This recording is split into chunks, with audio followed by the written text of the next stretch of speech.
Dengan ini, saya mempersilakan yang berhormat pembangkang kedua bagi pihak pembangkang untuk mengemukakan dasar dan hujah-hujahnya. Dipersilakan yang berhormat.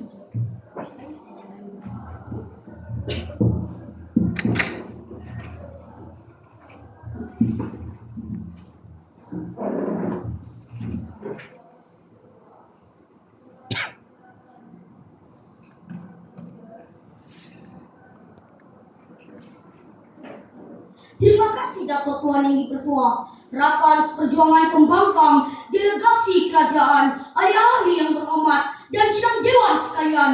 Salam sejahtera dan salam perbahasan. Dato' Tuan Yang Dipertua Dewan, usul yang digagaskan oleh kerajaan yang kononnya baik hati ini adalah semangat patriotik masih kukuh dalam kalangan masyarakat. Memegang mandat sebagai timbalan ketua pembangkang, semestinya saya akan berdiri teguh membantah usul ini. Kami katakan dengan tegas, semangat patriotik rakyat sudah tidak kukuh dalam kalangan rakyat, melihatkan kepada wujudnya banyak krisis kepercayaan kepada institusi negara. Penyertaan rakyat dalam program membina negara yang semakin longgar dan kebijakan moral rakyat yang semakin parah, sehingga usul hari ini tidak wajar untuk diterima.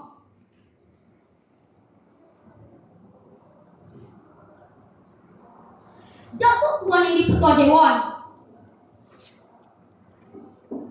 kerajaan berujar bahwa semangat patriotik masih kukuh karena rakyat sanggup berkorban ketika krisis. Tuan Yang Dipertua, kerajaan cuma menunjukkan contoh pengorbanan rakyat sewaktu pandemik COVID-19 dan bencana banjir besar. Kami akui memang ada segelintir rakyat yang tampil membantu, tetapi kita tidak boleh menutup mata kepada realiti bahwa ketika krisis juga berlaku peningkatan kes penjaraan dan penipuan bantuan. Sebagai contoh, laporan Jabatan Kebajikan Masyarakat 2021 merekodkan lebih 700 kes penyelewengan bantuan bencana di seluruh negara, termasuk orang awam yang menuntut bantuan secara berganda atau menggunakan maklumat palsu. Jika semangat patriotik benar-benar kukuh, mengapa wujud kelompok yang sanggup mengambil kesempatan ketika rakyat lain sedang menderita? Perdana Menteri juga mendakwa bahwa patriotisme rakyat Malaysia terbukti kukuh melalui penyertaan aktiviti dalam program membina negara.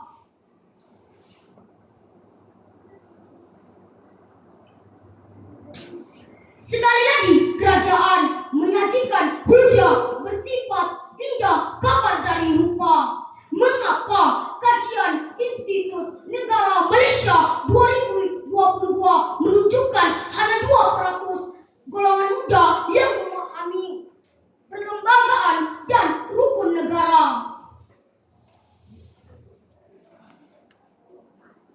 Baiklah, izinkan saya meneruskan hujah kedua pembangkang, yaitu penyertaan rakyat dalam program membina negara semakin longgar dan tidak konsisten, menandakan semangat patriotik yang dikatakan kukuh itu sebenarnya semakin pudar.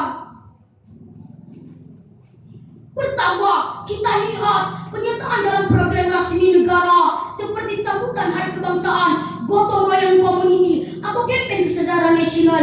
Realitinya, banyak program kini hanya disertai oleh golongan tertentu seperti pelajar sekolah atau pejabat awam yang diwajibkan hadir. Kehadiran orang awam secara sukarela